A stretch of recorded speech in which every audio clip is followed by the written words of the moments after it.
Hello friends, welcome to new study zone. आज हम लोग जीरोथ लॉ ऑफ थर्मोडायनेमिक्स पढ़ेंगे। Zeroth law of thermodynamics tells that if two bodies, यदि कोई दो बॉडी थर्मल इक्विलिब्रियम में है with a third body, if any two body are in thermal equilibrium with a third body then they are in thermal equilibrium with each other. Thermal equilibrium का means होता है equality of temperature, मतलब temperature दोनों का क्या है, same है, वो उसे क्या कहते हैं, थर्मल इक्विलिब्रियम में है। इफ़ टू बॉडीज़, अगर कोई दो बॉडीज़ थर्मल इक्विलिब्रियम में है with third body, third body के साथ सेपरेटली, मतलब अलग अलग है ये दोनों बॉडी। जैसे ए बॉडी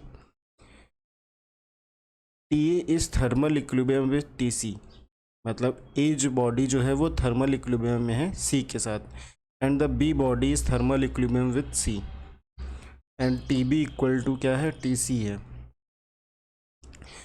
लेकिन ये दोनों आपस में कांटेक्ट में नहीं है, ये दोनों आपस में कांटेक्ट में नहीं है, ए और B. So T A equal to T B होगा, यही कहता है जीरोथ लॉ ऑफ थर्मोडायनेमिक्स। क्या कहता है, इफ़ टू बॉडीज़, यदि कोई दो बॉडी जैसे ए और बी हो गई थर्मल इक्विलिब्रियम में है, मतलब इन दोनों का टेम्परेचर जो है सी के साथ सेम है, with third body, third body के साथ, जैसे ये हमारी क्या हो गई, फर्स्ट बॉडी हो गई, ये हमारी सेकेंड बॉडी हो गई और ये हमारी थर्ड बॉडी हो गई separately, then they are in thermal equilibrium with each other. तो ये दोनों भी क्या होंगी, थर्मल इक्विलिब्रियम में होंगी।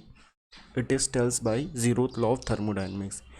जीरोथ लॉ ऑफ थर्मोडायनेमिक्स का नाम ये जीरोथ क्यों पड़ा, बिकॉज ये जो आया after first law of thermodynamics, second law of thermodynamics and third law of thermodynamics के बाद आया, और ये बहुत ही बेसिक लॉ था।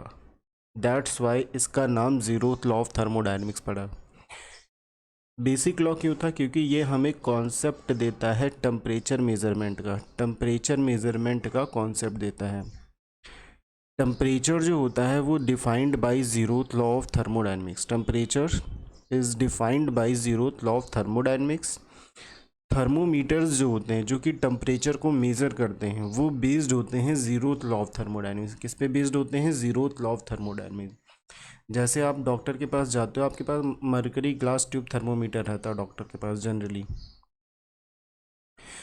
तो इसमें तीन बॉडीज़ कौन कौन सी हुई, एक तो बॉडी हो गई जो जिसका टेम्परेचर मेज़र करना है, मान लो आप हो गए, ये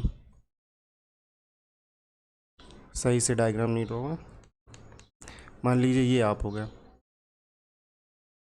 इस बॉडी का हमें टेम्परेचर मेज़र करना है। यहाँ पे हमने थर्मोमीटर लगाया। थर्मोमीटर में देखे होंगे कि ऊपर वाला एक पार्ट होता है और इसके अंदर मरकरी भरी होती है, in case of mercury glass tube thermometer. तो this is our my first body, और ये जो ऊपर वाला ग्लास ट्यूब का सेल है that is our third body, and जो मरकरी भरी है that is our second body. तो मतलब व्हेन T1 मतलब कि बॉडी का टेम्परेचर इक्वल टू हो जाए सरफेस के टेम्परेचर के, और T2 इक्वल टू T3 हो जाए, तो मतलब क्या हो जाएगा, T2 इक्वल टू TA हो जाएगा। ऐसे ही हम लोग टेम्परेचर मेज़र करते हैं with the help of thermometer. Zeroth law of thermodynamics gives the concept of temperature measurement का कॉन्सेप्ट किसने दिया था, zeroth law of thermodynamics, and temperature is defined by zeroth law of thermodynamics.